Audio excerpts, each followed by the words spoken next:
নির্বাচন যত এগিয়ে আসছে ততই রাজনৈতিকভাবে উত্তপ্ত হয়ে উঠছে আরামবাগ। এবার তৃণমূলের বিরুদ্ধে এক বিজেপি কর্মীকে মারধর করার অভিযোগ উঠল। ঘটনাটি ঘটেছে রবিবার সন্ধ্যায় তিরোল পঞ্চায়েতের চণ্ডীবাটি এলাকায়। জখম ব্যক্তির নাম শিশির পাখিরা, বাড়ি ওই এলাকায়। জানা গেছে শনিবার গ্রামের বিভিন্ন জায়গায় বিজেপির দলীয় পতাকা লাগানোর কাজ চলছিল। স্থানীয় তৃণমূলের নেতাকর্মীরা এই নিয়ে আপত্তি জানায়। রবিবার সকালে শেখ নাজির নামে এক স্থানীয় নেতা বিজেপি কর্মীদের তাদের পার্টি অফিসে যাওয়ার নির্দেশ দেন, কিন্তু শিশির বাবু না যাওয়ায় সন্ধ্যাবেলায় কয়েকজন মিলে তাকে বেধড়ক মারধর করে। গুরুতর আহত অবস্থায় সেইখানেই পড়েছিলেন তিনি। আর এই ঘটনার খবর পেয়ে ঘটনাস্থলে পৌঁছায় দলের নেতৃত্ব। তড়িঘড়ি তাকে উদ্ধার করে আরামবাগ মেডিকেল কলেজ ও হাসপাতালে নিয়ে আসেন। তৃণমূলের ছেলেরা দিন 5-7 আগে পতাকা ফেস্টন সমস্ত কিছু লাগিয়েছে। এবার আমি পরশু দিনে বিকেলের দিকে ওই ফেস্টনগুলো আর পতাকা সমস্তগুলো লাগিয়েছি। ওরা যেখানে একটা লাগিয়েছে আমি সেখানে দুটো লাগিয়েছি। এরকমভাবে হয়েছে, একটা ফেস্টন লাগিয়েছি আমি দুটো লাগিয়েছি, এরকমভাবে হয়েছে। কালকে সন্ধ্যাবেলা আমি ডিউটি সেরে যখন সন্ধ্যের দিকে বাড়ি যাচ্ছি, শুধু জামা প্যান্টটা ছেড়ে রাস্তাকে এসছি। ওরা আমাদের যে প্রতাপ আছে, আমাদের প্রতাপকে মারবে বলে গিয়েছে। প্রতাপকে বাড়িতে না পাওয়ার জন্য এবার ওরা গাড়ি নিয়ে এইদিকে আসছে। ওরা ছিল নাজির ছিল, লালু মানে জাকির ওর ছেলে। জাকিরের নেতৃত্বে পুরোটা ওর ছেলেকে দিয়ে করাচ্ছে। এবার আমাকে যখন সামনে পেয়ে গেছে, আমাকে বলছে তুই তাড়াতাড়ি যে আমাদের ওই ঠেকেতে দেখা করাচ্ছে। আমি বলছি কেন ফ্যানে বলতে পারবো, পুকুর পাড়ার মাচাটার গেরো তুলতে পারবে। ওখানে বলছে, আমি বলছি বলছে কেন ফ্যানে বলতে পারবো না, তোকে বলে দিয়ে যেতে তুই যাবি। আমি বলছি কেন না বললে আমি যাবো না। বলছে যাবি নি, আমরা এক্ষুনি আসছি বলে 2-3 মিনিটের মধ্যে চলে এসছি। এবার আমি ওখানে যেয়ে শুধু মোবাইলে একটা ফোন এসেছিল, ফোনটা ধরেছে আর এসে আমার কাছে ফোনটা প্রথমে কেড়ে নিয়ে এবার 3-4জন মিলে আমাকে মারতে পারলাম। এবার একজন এমন বুকে ঘুরালো যে আমি সঙ্গে সঙ্গে ড্রেনে পড়ে গেছি। ড্রেনে পড়ে যে যখন আমি বাবাকে মারবো করে চেষ্টা করেছি, তখন ওরা আমাকে ছেড়ে দিয়েছে।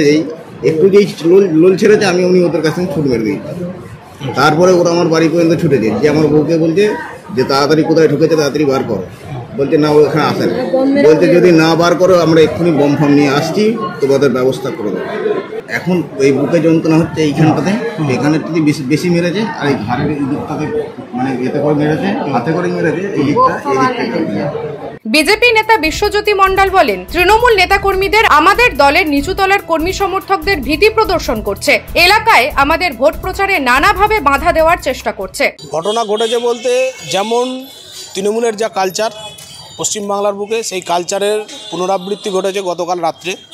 আমরা দলীয়ভাবে আমাদের প্রার্থীর সমর্থনে তথা দলের সমর্থনে আমরা আমাদের প্রচার সারছিলাম এবং দলীয় ফ্ল্যাগ লাগানোর কর্মসূচি করছিল আমাদেরই কর্মী বুথ সভাপতি শিশির কুমার পাখিরা, যেটা তিরোল গ্রাম পঞ্চায়েতের অন্তর্গত চণ্ডীবাটি গ্রামে লাগাচ্ছিল ফ্ল্যাগটা। তো ফ্ল্যাগ লাগানোর পরেও সে আমাদের দলীয় ফ্ল্যাগ লাগাচ্ছে, সে তার নিজের কাজ নিজে করছে। সেই সময় কিছু অতর্কিত আক্রমণ করে দুষ্কৃতী, তৃণমূল আশ্রিত দুষ্কৃতীরা অতর্কিত আক্রমণ করে তাকে মাটিতে ফেলে মারধর করে এবং পাশাপাশি বোল্ডারের ওপরে ফেলে তাকে পা ধরে টানতে নিয়ে আসে। বুকে পেটে লাথি ঘুষি কিলচর মারার পরে বেশ যথেষ্ট অসুস্থ হয়ে পড়ে। তারপরে আমাদেরকে খবর দেওয়ার পর আমরা প্রশাসনের দ্বারস্থ হই। পুলিশ প্রশাসনকে বলার পরে ওখান থেকে রেস্কিউ করে নিয়ে এসে গতকাল রাত্রে অ্যারাউন্ড 9টা এরকম সময় পুলিশ প্রশাসন গিয়ে আমাদের কর্মী সমর্থক শিশির কুমার পাখিরাকে নিয়ে এসে হসপিটালে অ্যাডমিট করে। থানায় অভিযোগ আমরা আমাদের প্রসেসিং করছি। তো থানায় অভিযোগ তো অবশ্যই করা হবে, কারণ আমাদের কার্যকর্তাকে মারলে আমরা কোনো রকমভাবে ছাড়বো না। আমরা জিরো টলারেন্সে নীতিতে আজকে দাঁড়িয়ে আছি।